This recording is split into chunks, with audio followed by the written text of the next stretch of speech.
This smooth 3D rotation edit you're seeing everywhere right now is trending hard. I was trying to figure out how to make this kind of fictic style edit, but I had no clear method. Until now.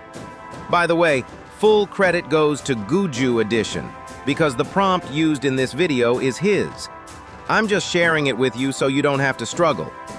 If you want clean, smooth, professional edits, stay till the end. Let's get started.